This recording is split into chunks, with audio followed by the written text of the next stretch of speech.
Hello everyone, welcome to my new channel Ashmi's diary. আমি অশ্মি। আজকে নিচ্ছি একটা ব্লগ। পার্টে পার্টে সেটা অবভিয়াসলি ডিভাইড করবো। আমি একজন এইচএস ক্যান্ডিডেট ছিলাম এই ইয়ারের, এবং আমাদের জাস্ট এইচএস শেষ হয়েছে অ্যাজ ইউ নো।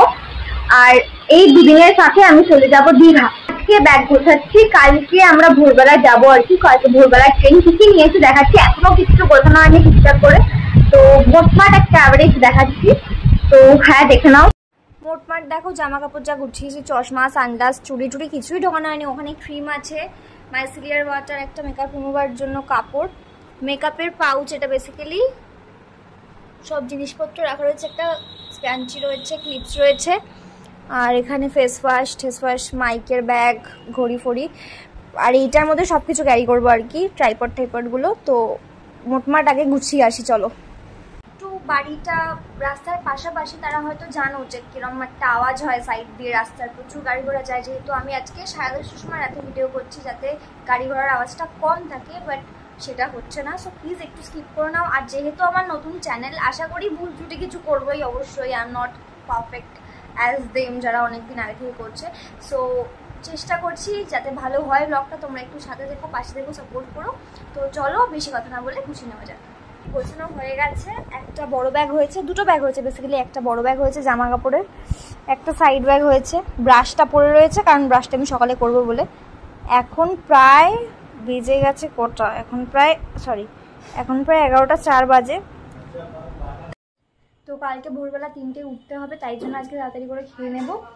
আজ আমার এই রাতের খাবার ছিল। যা খাবি শেষ করে কিছু রেখে দেখি। বুঝতে পারছো প্রচন্ড ক্লান্ত আমি। লাস্ট 2 দিন আগে আমার পরীক্ষা শেষ হয়েছিল, কিন্তু আর কোথাও যাওয়া হয়ে ওঠেনি। বন্ধুদের সাথে ঘোরা তো দূর, অনেক দূরে থাক, কোথাও যাইনি। আর ঘুমটাও হয়নি, এত বাজে ওয়েদার চেঞ্জ হয়েছে, আর শরীরটাও ঠিক ভালো দিচ্ছিল না। তাই জন্য খুব মিনিমাল খেয়েছি। লাউ এর তরকারি, চিপস, আর একটু টমেটো ডালটা যদিও বা দেখানো যায়নি। তো আমার জন্য এই ওয়েদারে অমৃত একেবারে। তো এখন 11:30 বাজে। এখন যদি আর না শুই আমি উঠতে পারবো না। তো চলো কালকে দেখা হচ্ছে সকালবেলা উঠে। Tata, good night. বাবা প্রচন্ড টাকাতে কষ্ট হচ্ছে, এখন প্রায় 4:30 বেজে গেছে, আমি চোখ খুলতে পারছি না। তো চলো ফ্রেশ হয়ে নেওয়া যাক।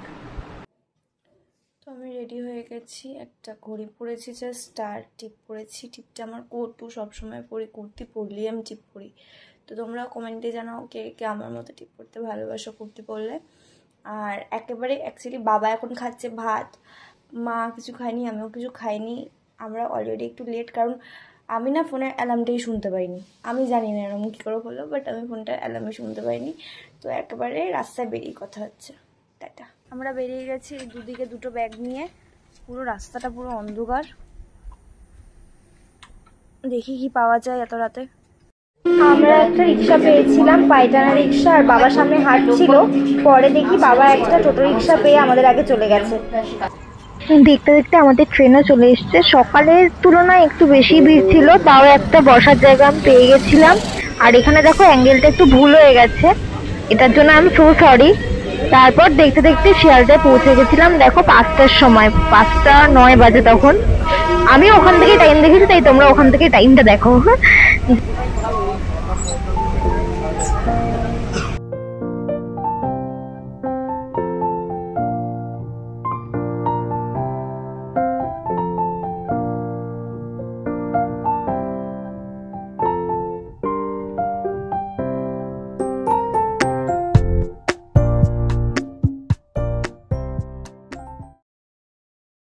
বাবা আমাদের ট্রেন কতক্ষণ লেট? আপাতত 3.5 ঘন্টা। কি করবে ভাবছো? এখান থেকেই ছাড়বে, তাহলে লেট কিসে হবে? লেট করে ছাড়বে। এই 3 ঘন্টা কি করবে ভাবছো? বসে আমরা গল্প গুজব করবো, খাওয়া দাওয়া করবো, ঘুমাবো। আমরা তাড়াতাড়ি চলে আসলাম। আর ওখানে পৌঁছাবো কখন? ওখানে পৌঁছাতে 2 বাজবে আশা করছি। তারপর অনেক দেরি হয়ে যাবে তো। হ্যাঁ, ওখান থেকে দেরি তো হচ্ছে, কিছু তো করার নেই। গতকাল যে ট্রেনটা রাইট টাইমে গেছে, আমার এটা মনে হয়েছিল, কারণ আগের দিনকে আবার লেট ছিল ট্রেনটা। হ্যাঁ, অনেকদিন ধরে ট্রেনটা গন্ডগোল করে চলছে। কি সুন্দর লাগছে দেখো সকালবেলাটা। কেন আজকে কি লেট দেখাচ্ছে না? না, একদম ঠিক টাইম। আর 12 ঘন্টা চুকাই কাকুর জন্য সত্যি সত্যি দাঁড়াবে না ট্রেন। চুকাই কাকুর জন্য আগে থেকে দৌড়াচ্ছে। 12 ঘন্টা ট্রেন লেটে চলে আসলাম।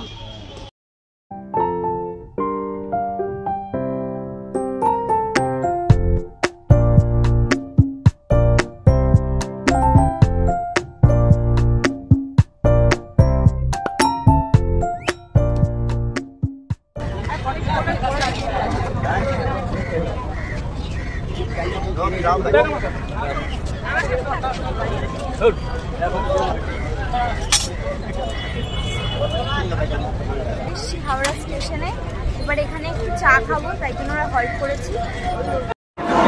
এত কষ্ট করে রীতিমতো উঠলাম 3টের সময়, এখন দেখছি প্রায় 4 ঘন্টা ট্রেনটা লেট।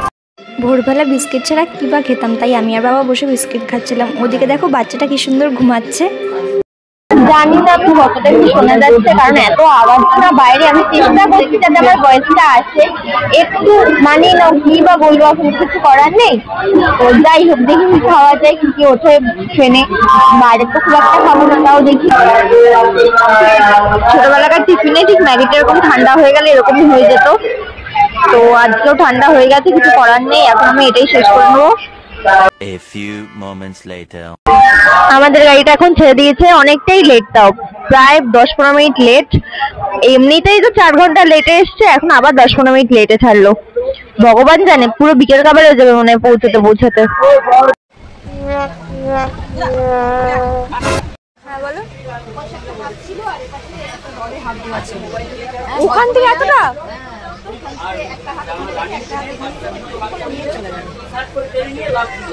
আমার ধপ করে আওয়াজটা হয়েছে জোরে, আমরা ভাবলাম যে ইটপাটকেল ছুঁড়েছে বোধহয়। আর একটা বাচ্চা ছিল, আমি হয়েছে তো কারোর মা হয়তো ওই বলে না বাচ্চাকে রানিং টু।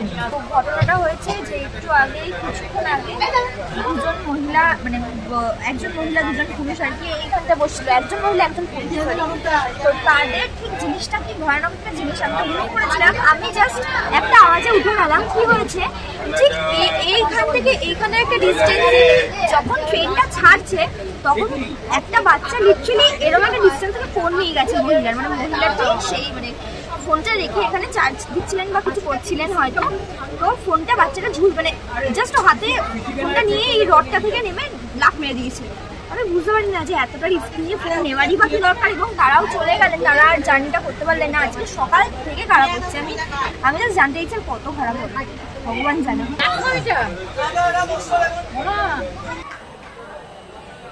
আমরা এখনো দাঁড়িয়ে রয়েছি তমলুকে। কটার সময় ছাড়ার কথা ছিল? 1:56-তে ছাড়ার কথা ছিল। কটা বাজে এখন? 4 ঘন্টা লেট করার পর 1:56-তে ছাড়ার কথা ছিল। এখন এই এখন ছাড়ছে কটা বাজে? 12:56-তে ছাড়ার কথা ছিল। এখন ঠিক আছে, আরে ট্রেন আসছে, লোকাল ট্রেন আসছে। বাইরেটা আমি জানি না, বোঝা যাচ্ছে না, প্রচন্ড পরিমাণে রোদ, প্রচন্ড পরিমাণে রোদ। একটু এখন রোদটা মনে হচ্ছে নাম পড়ছে, পড়ছে, তো এই একসাথে গরম এবং ট্রেন লেগটাকে জাস্ট আর নেওয়া যাচ্ছে না। প্রায় এখন 3টে দেখাচ্ছে ট্রেন দীঘায় গিয়ে পৌঁছাবে। অলরেডি আমরা যেই টাইমে আসার কথা ট্রেন, সেই টাইমে দীঘা পৌঁছে যাই, তারপরে অনেক কিছু হয়ে যেত। এখন ফ্রেশ ট্রেশ হয়ে একটু রেস্ট নেওয়া হয়ে যেত, এখনো পর্যন্ত পৌঁছাতেই পারি, যাচ্ছে তাই অবস্থা হয়ে যাচ্ছে না। আড়াইটে দেখো এবার, এই যে আড়াইটে, এখন কাঁথিতে নামলাম সবে, এখনো আধ ঘন্টা লাগবে দীঘা যেতে। সময়টা যেন কিছুতেই কাটছিল না, পুরো ডাবল টাইম লেগেছে আজকে যাতায়াতে। গরমে বিধ্বস্ত হয়ে একবার বসছি একবার উঠছি, গরম লাগছে, বাইরে আসলে একটু হাওয়া, গান শুনছি, এই করে করেই কোনো রকমে কাটিয়ে দিয়েছি আর কি। প্রায় বাজে 3:15 আমরা এখন এসে পৌঁছেছি। প্রচণ্ড ভিড়, ইভেন যারা ফিরবে তাদেরও লেট হয়ে গেছে প্রচণ্ড। তো আগে একটা দেখি গাড়ি ভটভটি টোটি পাওয়া যায়, সেটাতে উঠি আগে। প্রচণ্ড কষ্ট হচ্ছে, চুল খুলে গেছে, পাগল অবস্থা হয়ে গেছে। হোটেলে ফেরার পথেই পুরী মন্দির যে নতুন বানানো হচ্ছে সেটা দেখলাম, খুব ভালো লাগলো, খুব সুন্দর বানিয়েছে। এখন তো আর ঢুকতে দেবে না, তাই আর বেকার গিয়ে লাভ হবে না। তো এবার আমরা যাচ্ছি ডাইরেক্টলি আমাদের হোটেলে, এবং হোটেল কেমন, কোথায় কি করলাম, এটা কিন্তু দেখতে হলে দেখতে হবে পরের ব্লগটা। তার জন্য লাইক শেয়ার সাবস্ক্রাইব করতে ভুলো না।